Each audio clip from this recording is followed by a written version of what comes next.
అవనిగడ్డ నియోజకవర్గంలో మొన్నటి రోజున అవనిగడ్డ నియోజకవర్గ 6 మండలాలలో తెలుగుదేశం పార్టీ సంస్థాగత ఎన్నికలకు మోపిదేవిలో జరుపుకోవడం జరిగింది. 5 మండలాలు కూడా సజావుగా జరిగిపోయినాయి. అవనిగడ్డ మండలంలో మరి తెలుగుదేశం పార్టీ మండల పార్టీ అధ్యక్షులకు 3 పోటీ పడ్డారు. 3 కూడా ఒకే సామాజిక వర్గానికి చెందిన వారు పోటీ కూడా పడ్డారు.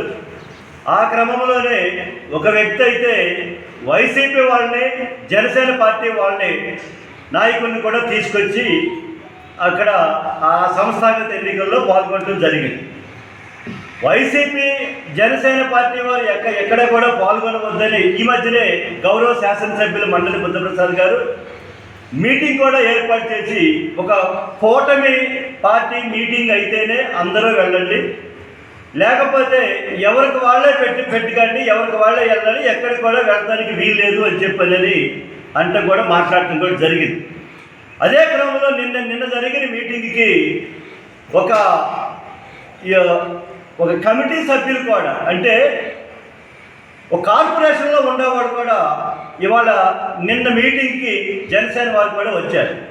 అది ఎందుకు రావాలి? ఇప్పుడు రావడానికి కనీసం అసలు ఒక మార్గం. ఇప్పుడు నా మటుకు నేను చెప్తున్నా, గతంలో 2019 నుంచి 24 వరకు కూడా అప్పటి శాసనసభ్యులైనటువంటి సింహాద్రి రమేష్ మీద అనేకమైన పోరాటాలు చేసిన నియోజకవర్గంలో అప్పుడు ఇప్పుడు శాసనసభ్యులు అయినటువంటి గౌరవనీయులు మండలి బుద్ధప్రసాద్ గారు నాకు అప్పుడు కొంత బాధ్యత చెప్పారు. ఆ బాధ్యతను నేను ఎక్కడ ఏది జరిగినా సరే, ఏ సర్పంచ్ మీద అన్యాయం జరిగినా, లేదా ఏ ఎంపీటీసీ మీద జరిగినా, లేదా తెలుగుదేశం పార్టీ కార్యకర్త అనేవారి మీద ఎక్కడ ఏది జరిగినా సరే అది మేము భుజాలు వేసుకుని అది మేము మోసాము, చేసాము కూడా. అందుకని గుర్తించి ఇక్కడ శాసనసభ్యులు వారు కానీ, లేకపోతే మా జిల్లా పార్టీ అధ్యక్షులు నారాయణరావు గారు కానీ, లేదా మా తెలుగుదేశం పార్టీ అబ్జర్వర్ గారు కనిపా శ్రీనివాసరావు గారు, వీళ్ళందరూ కూడా కలిపి నేను చేసిన దాన్ని గుర్తించి నాకు మార్కెట్ రేట్ చైర్మన్ ఇస్తే కూడా జరిగింది. అంటే పార్టీకి సేవలు చేసి ఉన్నవారికి ఇవాళ మండల పార్టీ కాదు, ఏ పార్టీ అయినా గుర్తించి ఇవ్వాలి తప్ప బల ప్రదర్శన చేసుకోవడానికి సిగ్గు లేదా? బల ప్రదర్శన అంటే వైసీపీ నాయకులు, అదే రకంగా జనసేన వాళ్ళు కూడా తీసుకొచ్చి అక్కడ కనీసం సామాజిక వర్గాలుగా, కులాలుగా విడిపోయి అక్కడ గొడవలు పెట్టే తగ్గ, అంటే లోపలికి ఎవరు వచ్చారు, అబ్జర్వర్ ఎవరు, లేదా పరిశీలకుడు ఎవరు వచ్చారు, బయటికి లాగండి, ఇలాంటి మాటలు చూసా. ఇలాంటి మాట్లాడుతూ సిగ్గు చేయడానికి విషయం అనేది ఈ సందర్భంగా తెలియజేస్తున్నాం. ఈ విషయాన్ని గురించి మేము ఖచ్చితంగా గతంలో కూడా ఒక విషయంలో అధిష్టానం దృష్టికి కూడా తీసుకెళ్ళాం. ఈ విషయాన్ని కూడా అధిష్టానం దృష్టికి తీసుకెళ్ళి మేము ఖచ్చితంగా అధిష్టానాన్ని దృష్టిలో పెడతామని చెప్పినది ఈ సందర్భంగా తెలియజేస్తున్నాం. అవనిగడ్డ నియోజకవర్గంలో మా తెలుగుదేశం పార్టీ సంస్థాగత ఎన్నికల నేపథ్యంలో నిన్న కూడా మరి రాష్ట్ర పరిశీలకులు, అదే జిల్లా పార్టీ అధ్యక్షులు వారి అందరి సమక్షంలో జరగడం జరిగింది. ఆ కార్యక్రమం మొత్తం కూడా పూర్తిగా దిగ్విజయంగా నెరవేర్చుకోవడం, మా తెలుగుదేశం పార్టీ కార్యకర్తలుగా, నాయకులు కానీ అందరూ కూడా పాల్గొని వారి యొక్క అభిప్రాయాలు తెలియజేసి, ఆ మండలాల్లో ఎవరైతే మండల పార్టీ అధ్యక్షులు ఎన్నుకోవాలా, గ్రామాల్లో ఎవరైతే గ్రామ పార్టీ అధ్యక్షులు ఎన్నుకోవాలని దాని మీద ఈ కార్యక్రమం మొత్తం జరిగింది. అంతా కూడా మా తెలుగుదేశం పార్టీ యొక్క ఘనత. ఎందుకంటే భారతదేశంలో ఇంత పెద్ద ప్రభుత్వం పార్టీ, ప్రజాస్వామ్య పార్టీ ఏదైనా ఉందంటే ఒక తెలుగుదేశం పార్టీ మాత్రమే. అటువంటి మా పార్టీ సంస్థాగత ఎన్నికలు జరుగుతున్నప్పుడు అవనిగడ్డ మండలం విషయంలో వచ్చేసరికి మరి 3 వ్యక్తులు మేము పోటీలో ఉండి మండల పార్టీ అధ్యక్ష పదవిని ఆశించడం జరిగింది.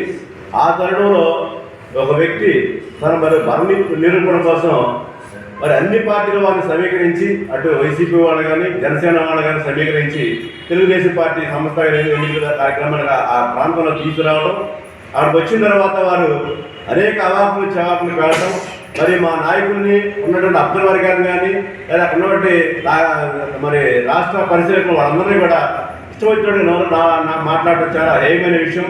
ఎందుకంటే గతంలో మన గవర్నమెంట్ శాసనసభ ఉద్భృత గారు చెప్పారు, ఏదైతే కూటమి నాయకత్వంలో మనందరం పనిచేస్తూ ఉన్నాం, కూటమి నాయకత్వంలో మరి పవన్ కళ్యాణ్ గారు కానీ, చంద్రబాబు నాయుడు గారు కానీ, ఇది మరి ఇంకా 15 సంవత్సరాల పాటు ఈ కూటమి నాయకత్వం నడవాలి, ఈ రాష్ట్ర ప్రజలకు మంచి చేయాలన్న ఆలోచన నడుస్తూ ఉన్నప్పుడు బుద్ధప్రసాద్ గారు ఒక విషయం చెప్పారు. కూటమి సంబంధించిన మీటింగ్ ఏదైతే అందరూ పాల్గొనండి, కానీ వ్యక్తిగతమైన పార్టీ కార్యక్రమాలు జరుగుతున్నప్పుడు ఎవరి పార్టీ కార్యక్రమాలు వాళ్ళు మాత్రం హాజరవ్వాలి. మీరందరూ కూడా అటు ఇటు వెళ్ళిపోయి మీరు అనవసరమైన వివాదాలు తీసుకురావద్దని చెప్పి గౌరవ శాసనసభ్యులు చెప్పారు. కానీ నేను చూసినట్లయితే మరి జనసేన వాళ్ళు కానీ అయితే అన్న వైసీపీ వాళ్ళు కలుపుకొని తీసుకొచ్చి ఒక భయానక వాతావరణం తీసుకురావాలన్న ఆలోచనలో మరి ఉండటం చాలా హేయమైన చర్య. దాన్ని మేము తీవ్రంగా ఖండిస్తా ఉన్నాం.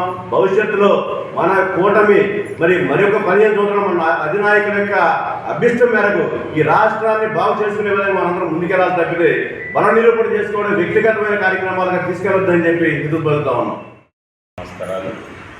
నిన్న మండల పార్టీ సంస్థాగత ఎన్నికల్లో ఎస్వీఆర్లో జరగడం జరిగింది. ఇవాళ తెలుగుదేశం పార్టీ కార్యకర్తలు సంస్థాగత ఎన్నికలు అంటే చాలామందికి అర్థం కాని పరిస్థితుల్లో ఉన్నారు. సంస్థాగతం అంటే పార్టీకి సంబంధించి దాంట్లో 50, 60, 70 మందో ఎన్నికల్లో పాల్గొంటారు. అటువంటి పరిస్థితుల్లో పోయి అరాచకంగా అరాచక శక్తులుగా నోటికేదొస్తే అది మాట్లాడుకునే రీతిలో వచ్చి మరి వాళ్ళ పార్టీగా వస్తే గౌరవించుకోవాలి, ఒకరికొకరు గౌరవించుకోవాలి. జనసేన పార్టీ వాళ్ళు వస్తారు, అదేంటి వైసీపీ వాళ్ళు వస్తారు, వాళ్ళు వచ్చి అరాచకంగా జగన్ నాయకత్వంలో జరిగిన అరాచక శక్తులు అంతా కూడా ఇక్కడే జరుగుతున్నట్టుగా మాట్లాడారు. దానికి అది కరెక్ట్ కాదు. వాళ్ళ వచ్చిన నాయకులను మనం గౌరవించాలి. పార్టీలతో క్రమశిక్షణతో మనం పెరుగుతున్నాం. వాళ్ళ సంస్థాగత ఎన్నికలు అంటే తెలవని పరిస్థితి. ఇక్కడ వచ్చిన అటువంటి వాళ్ళకి సంస్థాగత ఎన్నికలు అంటే కూడా తెలియదు. ఎందుకంటే సంస్థాగత ఎన్నికలు అంటే ఏ పార్టీకి సంబంధిస్తే ఆ పార్టీకి సంబంధించిన వాళ్ళే ఆ ఎన్నికల్లో 100 మందో 70 మందో 80 మందో పాల్గొంటారు.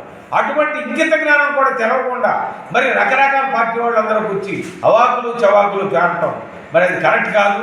మా నాయకుల్ని కించపరిచే విధంగా మాట్లాడటం కరెక్ట్ కాదు.